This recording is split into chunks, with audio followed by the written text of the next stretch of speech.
Hello दोस्तों, कैसे हैं आप सब लोग। आशा करते हैं अच्छे होंगे। स्वागत है आप सबका एजुकेशन चैनल पर, जिसमें हम देख रहे हैं कक्षा 11 11th स्वाति हिंदी विशिष्ट। वीडियो को देखने के लिए चैनल को लाइक शेयर सब्सक्राइब कर लीजिए।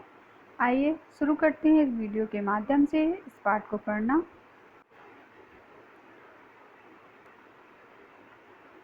पाठ 1 उत्साह, जो लिखा गया है रामचंद्र शुक्ल जी के द्वारा। तो पहले हम इसके केंद्रीय भाव को समझते हैं, फिर लेखक परिचय को बारे में जानेंगे। तो केंद्रीय भाव है इसका, यह निबंध आचार्य रामचंद्र शुक्ल के निबंध संग्रह चिंतामणि भाग 1 से लिया गया है। आचार्य शुक्ल मानवीय विचारों, संवेदनाओं और मनोविकारों के कुशल चितेरे हैं। तो यह किसके द्वारा लिखा गया है? आचार्य रामचंद्र शुक्ल जी के द्वारा, जिन्होंने चिंतामणि को लिखा उसके भाग 1 से इसको लिया गया है। यह एक विचारोत्तेजक और प्रेरणाप्रद निबंध है। इसमें शुक्ल जी ने उत्साह और कर्म के परस्पर संबंध को स्पष्ट किया है। यह एक ऐसा गुण है जो व्यक्ति में कठिन से कठिन कार्य में प्रवृत्त होने की उमंग और आनंद बनाए रखता है। बिना आनंद के किसी कष्टप्रद कार्य को प्रवृत्त होना साहस है, उत्साह नहीं। उत्साह एक सकारात्मक भाव है। कार्य में सफलता प्राप्त करने के लिए उत्साह का अनिवार्य भाव तथ्य है। उत्साह में मानसिक और शारीरिक तत्परता भी आवश्यक है। इस निबंध में विचारों की गहराई के साथ साथ कहीं कहीं पर स्वार्थ साधकों पर किया गया कटाक्ष विनोद उत्पन्न करता है। तो ये इसके भाव के बारे में बताया गया है यहाँ।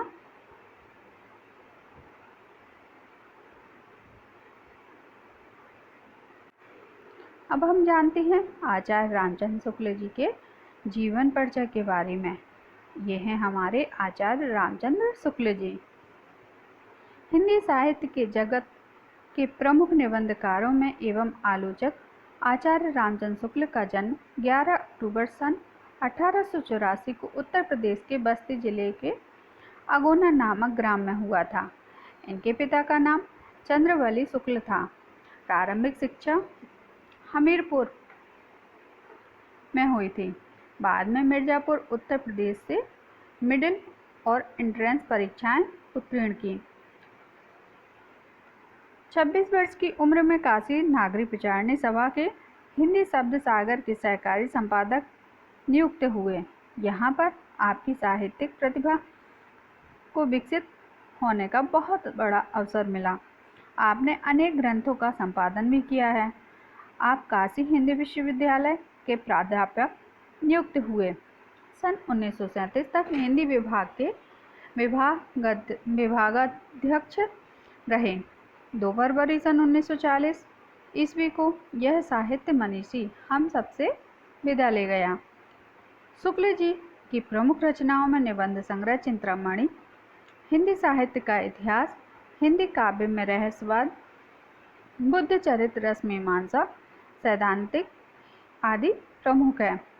सूर तुलसी जायसी पर केंद्रित उनकी आलोचनाएं त्रिवेणी नामक संग्रह में संग्रहित हैं। साहित्य की दृष्टि से शुक्ल जी की भाषा अत्यंत परिष्कृत और संस्कृत निष्ठ है, जिसमें उर्दू फारसी के शब्दों का स्वाभाविक प्रयोग हुआ है। शुक्ल जी ने प्रमुख रूप से समीक्षात्मक, सूत्रात्मक और वर्णनात्मक शैली को अपनाया है। रचनाओं में मर्यादित हास्य व्यंग का भी प्रयोग हुआ है। भावों के अनुकूल भाषा की कसावट एवं विषय का समुचित निर्वाह और प्रतिपादन अधिक प्रभावी बन पड़ा है। आधुनिक निबंध साहित्य में शुक्ल जी युग प्रवर्तक साहित्यकार हैं। वे मौलिक चिंतक, गंभीर विचारक और समालोचक के रूप में चिर स्मरणीय रहेंगे। तो जो आचार्य रामचंद्र शुक्ल जी थे, उन्होंने बहुत सारा योगदान दिया हमारे हिंदी साहित्य को आगे बढ़ाने में। आइए पढ़ते हैं अब इनके इस पाठ को। दुख के वर्ग में जो स्थान भय का है, वही स्थान आनंद वर्ग में उत्साह का है। भय में हम प्रस्तुत कठिन स्थिति के नियम से विशेष रूप से मैं दुखी और कभी कभी उस स्थिति में अपने को दूर रखने के लिए प्रयत्नवान भी होते हैं। उत्साह में हम आने वाली कठिन स्थिति को भीतर से साहस के अवसर के निश्चय द्वारा प्रस्तुत कर्म सुख की उमंग से अवश्य प्रयत्नवान होते हैं। कष्ट या हानि सहने के साथ साथ कर्म में प्रवृत्त होने के आनंद का योग रहता है। साहसपूर्ण आनंद की उमंग का नाम ही उत्साह है। कर्म सौंदर्य के उपासक ही सच्चे उत्साही कहलाते हैं। तो यहाँ लेखक बता रहे हैं कि हमें जैसा दुख में महसूस होता है, दुख में क्या महसूस होता है, भय महसूस होता है, वैसे ही सुख में उत्साह महसूस होता है। किसी कार्य को करने से हमें पता है कि इसको कार्य को करने से हमें सुख मिलेगा, तो हमको उस कार्य को करने के लिए अंदर से उमंग आता है, उत्साह आता है। तो जैसे दुख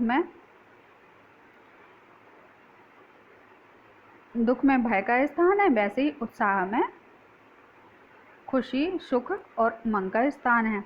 जिन कर्मों में किसी प्रकार का कष्ट या हानि सहने का साहस अपेक्षित होता है, उन सब के प्रति उत्कंठापूर्ण आनंद उत्साह के अंतर्गत लिया जाता है। कष्ट या हानि के भेद के अनुसार उत्साह को भी भेद हो जाते हैं। तो जैसे ही हमको कष्ट या हानि होती है तो उसको क्या बोलते हैं, उस उत्साह को उत्कंठापूर्ण आनंद या उत्साह के अंतर्गत रखा जाता है। साहित्य मीमांसकों ने इसी दृष्टि से युद्ध वीर, दानवीर, दयावीर इत्यादि भेद किए हैं। तो जो हमारे युद्ध वीर होते हैं, अगर हमको पता हो कि हमको तो यहाँ जाके मर जाना है, तो क्या कोई लड़ने जाएगा? नहीं जाएगा। लेकिन उसमें भी कौन सा उत्साह होता है? उत्कंठापूर्ण उत्साह होता है।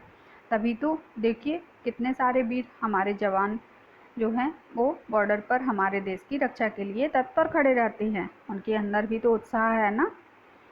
साहित्य मीमांसकों की दृष्टि से युद्धवीर, दानवीर, दयावीर इत्यादि भेद किए गए हैं। इनमें सबसे प्राचीन और प्रधान युद्ध वीरता है, जिसमें आघात, पीड़ा या मृत्यु की परवाह नहीं रहती है। इस प्रकार की वीरता का प्रयोजन अत्यंत प्राचीन काल से चला आ रहा है, जिसमें साहस और प्रयत्न दोनों चरम उत्कर्ष पर पहुंचते हैं। केवल कष्ट या पीड़ा सहन करने से साहस में ही उत्साह का स्वरूप स्फुरित नहीं होता, उसके साथ आनंदपूर्ण प्रयत्न या उसकी उत्कंठा का योग होना चाहिए। तो देखो यहाँ कितना अच्छा बताया गया है उत्साह के बारे में, कि उत्साह जो होता है वो मनुष्य के अंदर अपने आप ही नहीं आता है। किसी दुख को सहन करने की क्षमता अपने आप ही नहीं आती है। उसके लिए उत्साह उस व्यक्ति को बनाए रखता है। उत्साह के कारण ही व्यक्ति दुख को सुख के रूप में परिवर्तित कर लेता है। बिना बेहोश हुए भारी फोड़ा चिराने को तैयार होना साहस कहा जाएगा, पर उत्साह नहीं। इसी प्रकार चुपचाप बिना हाथ पैर हिलाए घोर प्रहार सहने के लिए तैयार रहना साहस, और कठिन से कठिन प्रहार सहकर भी जंघ से न हटना धीरता कही जाएगी। ऐसे साहस और धीरता को उत्साह के अंतर्गत तभी ले सकते हैं जबकि साहसी या धीर उस काम को आनंद के साथ करता चला जाएगा जिसके कारण उसे इतने प्रहार सहने पड़े। तो यहाँ कैसे बताया गया है वीरों के बारे में? बताया गया है कि जो प्रहार होते हैं, घोर प्रहार होते हैं, उनको मारा जाता है, तो उसको हम उत्साह के अंतर्गत कब रखेंगे? जब वह उसमें आनंद महसूस करेगा, खुशी महसूस करेगा, तब हम उसको उत्साह के अंतर्गत रखेंगे। जब नहीं रखेंगे, जब वह किसी फोड़े को चिरवा लेगा, तब उसका कोई उत्साह नहीं होगा उसमें, है ना। सारांश यह है कि आनंदपूर्ण प्रयत्न या उसकी उत्कंठा में उत्साह का दर्शन होता है। तो कहने की बात क्या है कि आनंदपूर्ण प्रयत्न जिसमें हम आनंद महसूस करते हैं, खुशी महसूस करते हैं, उसको हम उत्साह कहते हैं। केवल कष्ट सहने की निश्चेष्टा साहस में नहीं, धृति और साहस दोनों का उत्साह के बीच संचरण होता है। धृति और उत्साह जो हमारे अंदर संचरित करते हैं, इनके मिलने से ही उत्साह बनता है। उत्साह की गिनती अच्छे गुणों में होती है। किसी भाव के अच्छे या बुरे होने का निश्चय अधिकतर उसकी प्रवृत्ति के शुभ या अशुभ परिणाम के विचार से होता है। वही उत्साह जो कर्तव्य कर्मों के प्रति इतना सुंदर दिखाई पड़ता है, अकर्तव्य कर्मों की ओर होने पर वैसा सलाध्य नहीं प्रतीत होता है। आत्मरक्षा, पररक्षा, देश रक्षा आदि के निमित्त साहस की जो उमंग देखी जाती है, उसके सौंदर्य को परपीड़न, डकैती आदि कर्मों का साहस कभी नहीं पहुंच सकता। पर यह बात होते भी विशुद्ध उत्साह या साहस की प्रशंसा संसार में थोड़ी बहुत होती ही है। अत्याचारों या डाकियों की शौर्य और साहस की कथाएं भी लोग तारीफ करते हुए सुनते हैं। अब एक उत्साह का प्रधान रूप ही हमारे सामने रहा है, जिसमें साहस का पूरा योग रहता है, पर कर्म मात्र के संपादन में जो तत्परता, आनंद हो देखा जाता है, वह उत्साह ही कहा जाता है। सब कामों में साहस अपेक्षित नहीं होता, पर थोड़ा बहुत आराम, विश्राम, सुविधे आदि का त्याग, सब में बैठना, खड़ा होना या 10-5 कदम चलना पड़ता है। जब तक आनंद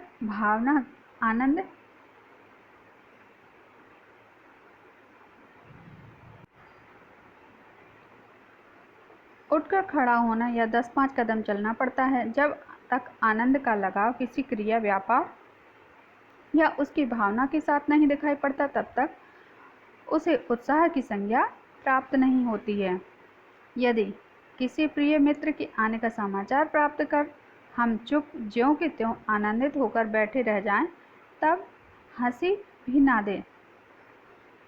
भी दे तो यह हमारा उत्साह नहीं कहा जाएगा। हमारा उत्साह तभी कहा जाएगा जब हम अपने मित्र के आगमन सुनते ही उठ खड़े हो जाएं, उससे मिलने के लिए दौड़ पड़ेंगे और उसके ठहरने आदि के प्रबंध से प्रसन्न मुख इधर उधर आते जाते दिखाई देंगे। प्रयत्न और कर्म, संकल्प, उत्साह नामक आनंद के नित्य लक्षण हैं। प्रत्येक कर्म में थोड़ा या बहुत बुद्धि का प्रयोग भी रहता है। कुछ कर्मों में तो बुद्धि की तत्परता और शरीर की तत्परता दोनों बराबर साथ साथ चलती है। उत्साह की उमंग जिस प्रकार हाथ पैर चलवाती है, उसी प्रकार बुद्धि से भी काम कराती है।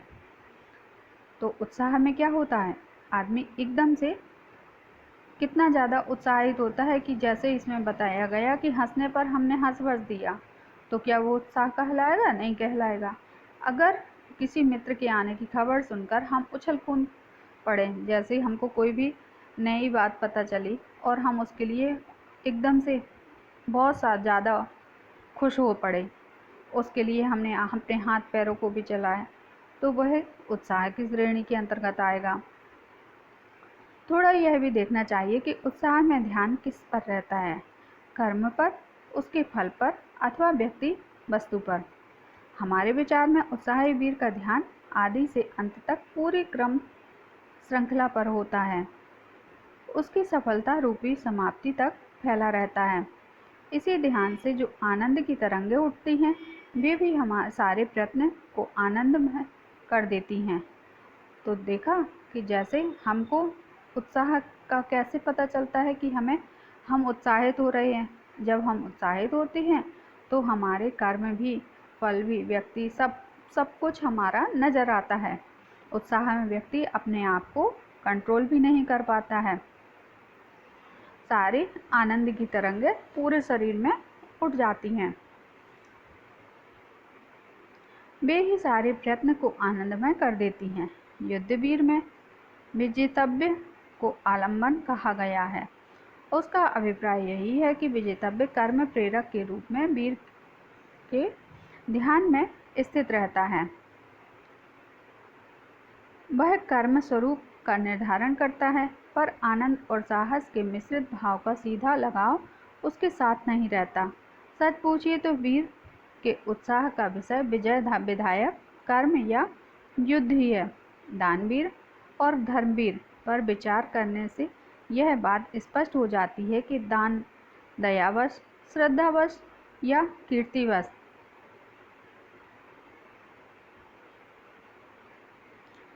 कीर्ति लोभवश दिया जाता है। यदि श्रद्धावश दान दिया जा रहा है तो दान पात्र वास्तव में श्रद्धा का, और यदि दयावश दिया जा रहा है तो पीड़ित यथार्थ में दया का विषय या आलंबन ठहरता है। अतः उस श्रद्धा या दया की प्रेरणा से जिस कठिन या दुस्साध्य कर्म की प्रवृत्ति होती है, उसी की ओर उत्साही का साहसपूर्ण आनंद उन्मुख हो जा सकता है।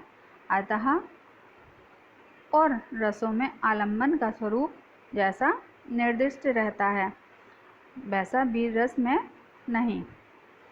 यह बात यह है कि उत्साह का यौगिक भाव, जिसमें साहस और आनंद का मेल हो रहता है, जिस व्यक्ति या वस्तु पर प्रभाव डालने के लिए वीरता दिखाई जाती है, उसकी ओर उन्मुख कर्म होता है और कर्म की ओर उन्मुख उत्साह नामक भाव होता है। सारांश यह है कि किसी व्यक्ति या वस्तु के उत्साह का सीधा लगाव नहीं होता है। समुद्र लांघने के लिए उत्साह के साथ हनुमान उठे, उसका कारण समुद्र नहीं, समुद्र लांघने का विकट कर्म था। कर्म भावना भी उत्साह उत्पन्न करती है, वस्तु या व्यक्ति की भावना नहीं। किसी कर्म के संबंध में जहाँ आनंदपूर्ण तत्परता दिखाई पड़ती है कि हम उत्साह कह देते हैं। कर्म के अनुष्ठान में जो आनंद होता है उसका विधान 3 रूपों में दिखाई पड़ता है। कर्म भावना से उत्पन्न, फल भावना से उत्पन्न और आगंतुक अर्थात विषयांतर से उत्पन्न। फल की विशेष आसक्ति से कर्म के लाघव की वासना उत्पन्न होती है। चित्त में यही आता है कि कर्म बहुत सरल करना पड़े और फल बहुत सा मिल जाए। श्री कृष्ण ने कर्म के मार्ग से फलासक्ति की प्रबलता हटाने का बहुत ही स्पष्ट उपदेश दिया है, पर उनके समझाने पर भी भारतवासी इस वासना से ग्रस्त होकर कर्म से तो उदास हो बैठे और फल से इतने पीछे पड़े कि गर्मी में ब्राह्मण को एक पेठा देकर पुत्र की आशा करने लगे। 4 आने रोज का अनुष्ठान करा के व्यापार में लाभ, शत्रु पर विजय, रोग से मुक्ति, धनधान्य की वृद्धि और न जाने क्या क्या चाहने लगे। आसक्ति प्रस्तुत या उपस्थित वस्तु में ही ठीक वही कही जा सकती है। कर्म सामने उपस्थित रहता है, इससे आसक्ति उसी में चाहिए, फल दूर रहता है, इससे उसके और कर्म का लक्ष्य काफ़ी है। जिस आनंद से कर्म की उत्तेजना होती है और जो आनंद कर्म करते समय तक बराबर चलता है, उसी का नाम उत्साह है। तो समझ आया उत्साह के बारे में। उत्साह वो नहीं है कि हम फल की इच्छा से कोई काम को करते हैं, वह हमारा उत्साह है। और फल भी ऐसा कि पंडित को 1 रुपया दिया और 10 रुपये का काम करा लिया, तो वह उत्साह नहीं है। वही गीता में उपदेश दिया है श्री कृष्ण जी ने। कर्मयोग पर आनंद पूर्वक चलता हुआ उत्साही मनुष्य यदि अंतिम फल तक न पहुँचे तो भी उसकी दशा कर्म न करने वाले की अपेक्षा अधिकतर अवस्थाओं में अच्छी रहेगी, क्योंकि एक कर्म काल में उसका जीवन बीता, संतोष या आनंद में बीता। उसके उपरांत फल की अप्राप्ति पर भी उसे यह पछतावा न रहा कि मैंने प्रयत्न नहीं किया। फल पहले से कोई बना बनाया पदार्थ नहीं होता है। अनुकूल प्रयत्न कर्म के अनुसार उसके एक एक अंग की योजना होती है। बुद्धि द्वारा पूर्ण रूप से निश्चित की हुई व्यापार परंपरा का नाम ही प्रयत्न है। तो फल क्या है? फल ऐसे कोई फल नहीं बन जाता है। फल बनाने के लिए पहले हमें मिट्टी खोदनी पड़ती है, बीज लगाना पड़ता है, पानी से रोज सींचना पड़ता है, खाद डालनी पड़ती है। अगर यह सब कुछ हमने पर्याप्त मात्रा में किया तो तो हमारा पेड़ जो बनकर निकलेगा वह अच्छा निकलेगा, हष्ट पुष्ट निकलेगा और अच्छे फल देगा हमको। ऐसे ही गीता में श्री कृष्ण जी ने कहा है कि फल वह नहीं है कि मिला और तोड़ के खा लिया। फल को पाने के लिए बहुत प्रयत्न करने पड़ते हैं, कर्म करना पड़ता है। कर्म करने के बाद किसान छोड़ देता है फसल को बीज बोने के बाद कि वह अपने आप उगेगी, और अगर उसमें समय समय पर पानी न दिया जाए तो क्या किसान को फसल अच्छी मिलेगी? नहीं मिलेगी। इसलिए पहले कर्म करना है, फिर फल अपने आप ही मिलेगा। प्रत्येक नए उपचार के साथ साथ जो आनंद का उन्मेष होता रहता है, यह उसे कदापि ना होता यदि वहाँ रोता हुआ बैठा रहता। प्रयत्न की अवस्था में उसके जीवन का जितना अंश संतोष, आशा और उत्साह में बीता, अप्रयत्न की दशा में उतना ही अंश केवल सुख और दुख में कटता। इसके अतिरिक्त रोगी के ना अच्छे होने की दशा में वह आत्मग्लानि से, कठोर दुख से बचा रहेगा, जो उसे जीवन भर यह सोच सोचकर होता कि मैंने पूरा प्रयत्न नहीं किया। कर्म के आनंद अनुभव करने वालों ही का नाम कर्मण्य है। धर्म और उदारता के उच्च कर्मों के विधान में ही एक ऐसा दिव्य आनंद भरा रहता है कि कर्ता को वे कर्म ही फल स्वरूप लगते हैं। अत्याचार का दमन और क्लेश का शमन करते हुए चित्त में जो उत्साह और तुष्टि होती है, वही लोकोपकारी कर्मवीर का सच्चा सुख है। उसके लिए सुख तब तक के लिए रुका नहीं रहता जब तक कि फल प्राप्त न हो जाए, बल्कि उस समय से थोड़ा थोड़ा करके मिलने लगा जब से वह कर्म की ओर हाथ बढ़ाता है। कभी कभी आनंद का मूल विषय तो कुछ और रहता है, पर उस आनंद के कारण एक ऐसी स्फूर्ति उत्पन्न होती है जो बहुत से कामों की ओर हर्ष के साथ अग्रसर करती है। इसी प्रसन्नता और तत्परता को देख लोग कहते हैं कि वे काम बड़े उत्साह से किए जा रहे हैं। यदि किसी मनुष्य को बहुत सा लाभ हो जाता है या किसी कोई बड़ी भारी कामना पूर्ण हो जाती है, तो जो काम उसके सामने आते हैं उन सबको वह बड़े हर्ष और तत्परता के साथ करता है। उसके इस हर्ष और तत्परता को भी लोग उत्साह कहते हैं। इसी प्रकार किसी भी उत्तम फल या सुख की प्राप्ति की आशा या निश्चय से उत्पन्न आनंद फलोन्मुखी प्रयत्नों के अतिरिक्त और दूसरे व्यापारों के साथ संलग्न होकर उत्साह के रूप में दिखाई देता है। यदि हम किसी ऐसे उद्योग में लगे जिससे आगे चलकर हमें बहुत लाभ और सुख की आशा है, तो हम उस उद्योग को उत्साह के साथ करते हैं। अन्य कार्यों में प्रायः अपना उत्साह दिखा देते हैं। यह बात उत्साह में नहीं, अन्य मनोविकारों में भी बराबर पाई जाती है। यदि हम किसी बात पर क्रुद्ध हो बैठते हैं और इसी बीच में कोई दूसरा आकर हमसे कोई बात सीधी तरफ भी पूछता है, तो भी हम उस पर झुंझला उठते हैं।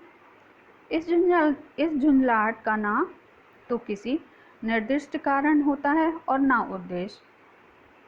यह केवल क्रोध की स्थिति व्याघात को रोकने की क्रिया है, क्रोध की रक्षा का प्रयत्न है।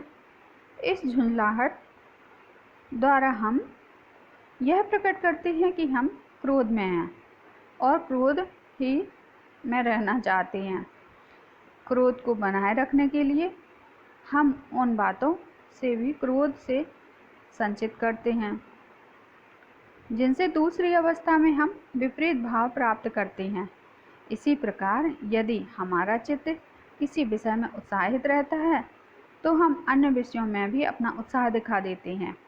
यदि हमारा मन बढ़ा हुआ रहता है, तो हम बहुत से काम प्रसन्नतापूर्वक करने के लिए तैयार हो जाते हैं। इसी बात का विचार करके सलाम साधक लोग हाकिमों से मुलाकात करने के पहले अर्दलियों से उनका मिजाज पूछ लिया करते हैं, क्योंकि अगर उनसे ना पूछे तो पता चला काम बिगड़ जाए। तो किसी से मिलने के पहले कहते हैं ना कि पहले उसका मन जान लो, उसका मन कैसा है, काम करने का है या नहीं है, या वह किस खुश है या दुखी है, किस भाव में से ग्रस्त है। अगर खुश होगा तो काम को आसानी से कर देगा, अगर दुखी होगा तो वह हमारे काम को बिगाड़ देगा। तो यहाँ यह पाठ हमारा समाप्त हुआ। अब हम इसको और आसान तरीके से समझेंगे प्रश्न उत्तर के माध्यम से। यहाँ इस पाठ को हम समाप्त करते हैं। आगे की वीडियो में, यहाँ वीडियो बड़ी हो जाएगी इसलिए इसको यहीं हम ख़त्म करते हैं। आगे की वीडियो में इन सारे प्रश्नों के उत्तर को देखेंगे और यहाँ हम थोड़े से शब्दार्थ और देख लेते हैं इसके। कर्म सौंदर्य, कार्य की सुंदरता। श्लाघ्य, प्रशंसनीय। साहित्य, मीमांसक, साहित्य की मीमांसा व्याख्या करने वाला। स्फुरित, फड़कना। धीरता, धैर्य, मन की स्थिरता। धृति, धैर्य धारण करने वाला भाव। विजेतव्य, विजय योग्य। आलंबन, सहारा, आधार। दुसाध्य, जिसे पाना कठिन हो। उन्मुख, उत्सुक। निर्दिष्ट, निर्देशानुसार। अनुष्ठान, पाठ, पूजा, व्रत, संकल्प पूर्वक किया गया कार्य। विषयांतर, विषय परिवर्तन। आसक्ति, मोह, इच्छा। लाघव, कौशल।